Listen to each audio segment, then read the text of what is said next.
Gerçekten ekmeğim çok güzel oldu. Dışı çıtır çıtır, içi yumuşacık.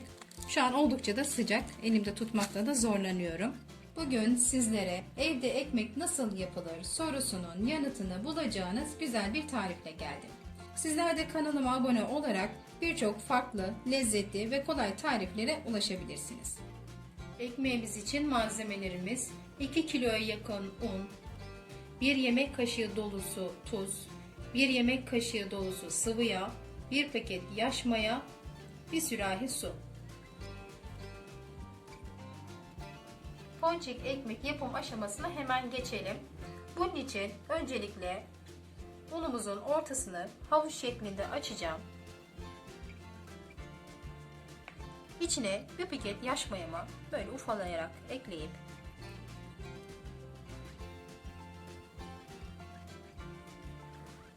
bir miktar ılık su dökeceğim.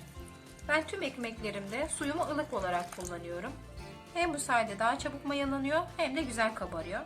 Sonrasında üzerine un ile kapatıp bir 5 dakika kadar mayanın aktifleşmesini bekleyeceğiz. Evet, mayam aktifleşti. 5 dakikayı doldurduk. Şimdi üzerine tuzumu ekleyeceğim.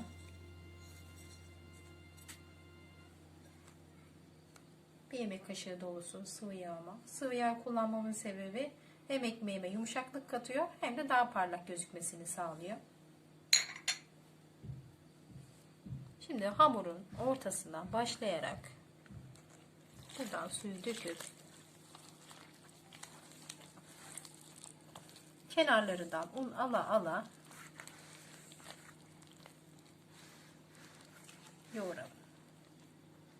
Hamurun her zaman ortasından suyu ekleyelim.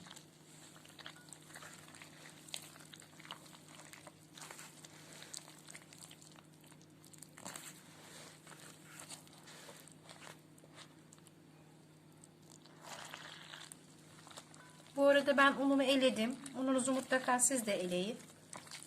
Ekmeğinizin daha güzel kabarmasını sağlayacak.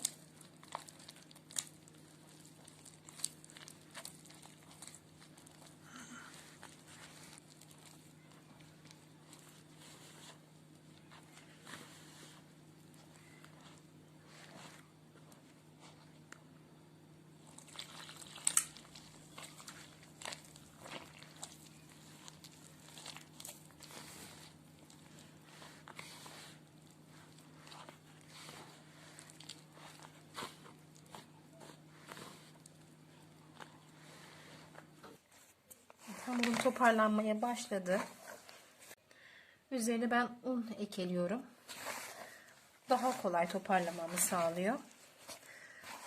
Bir de hamurunuzu, ekmek hamurunuzu ne kadar çok yoğurursanız ekmeğiniz o kadar güzel olur.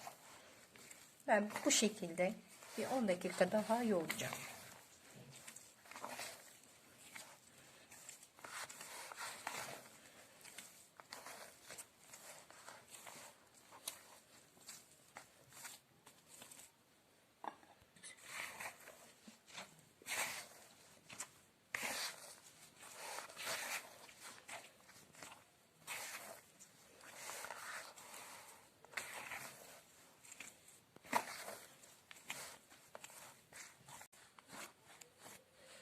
Evet, hamurum toparlandı artık.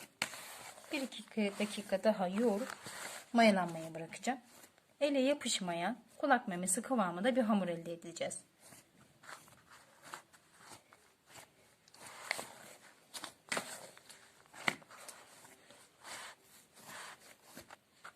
Evet, ben hamurumu yoğurdum. Artık yeter, güzel oldu kıvamı.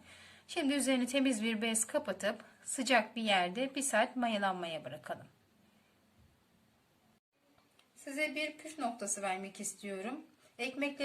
Hamurlarımızın daha iyi mayalanması için ben bir temiz poşetle ağzını kapatıyorum. Bu sayede ekmeklerim daha çabuk mayalanıyor, güzel kabarıyor.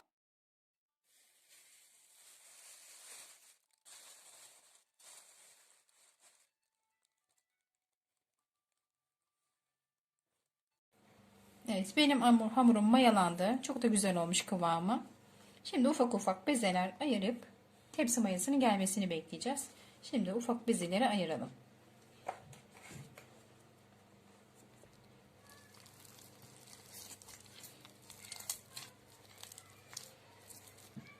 Hamurumuzdan bu büyüklükte parçalar koparalım. Bu şekilde elimizi suyla ıslatıp yuvarlak bir şekil verelim. Hamurum çok güzel mayalanmış. Gördüğünüz gibi boncuklar bile oluşmaya başladı şimdiden. Şekil verdiğim ekmek hamurumu yağlı kağıt serili tepsime dizelim.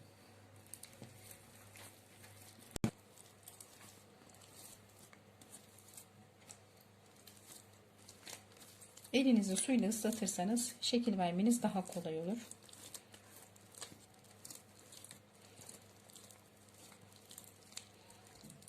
Şekil verdiğim hamurumu tekrar tepsime koyalım.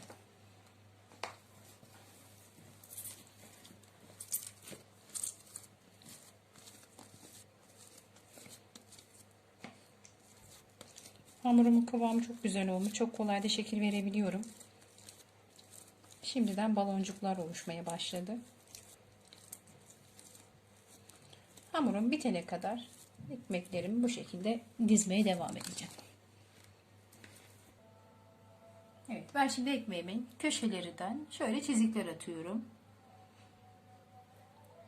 Evde ekmek yapmak gerçekten çok kolay. Sizler de videomu dikkatlice takip ederek püf noktalarına uyarak kendi ekmeklerinizi evlerinizde hazırlayabilirsiniz.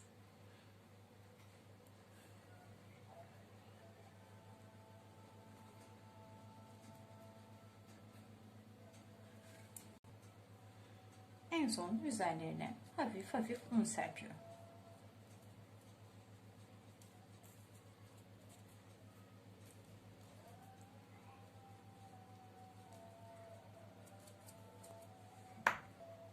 Üzerine temiz bir bez örtüp yarım saatte bu şekilde mayalanmaya bırakalım.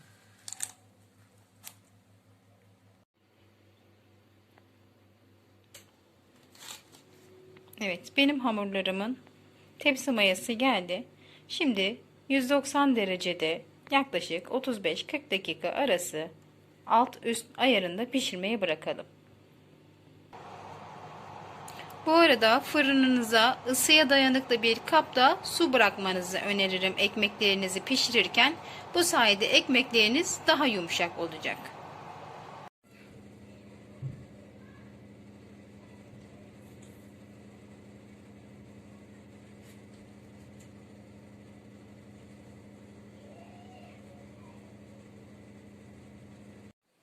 Evet, benim ekmeklerim fırından çıktı. Çok da güzel oldu. Dışı çıtır çıtır, içi yumuşacık. Artık sizler de videomu dikkatlice dinleyerek, izleyerek, tüm püf noktalarına uyarak evlerinizde kendi ekmeklerinizi yapabilirsiniz. Gerçekten evde ekmek yapmak hem çok kolay hem de çok pratik ve sağlıklı. Hele bu dönemlerde.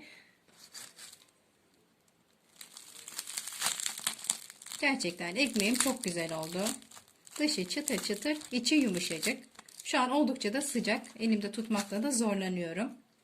Deneyenlere şimdiden afiyet olsun. Kanalıma abone olmayı unutmayın. Afiyetle kalın. Hoşça kalın.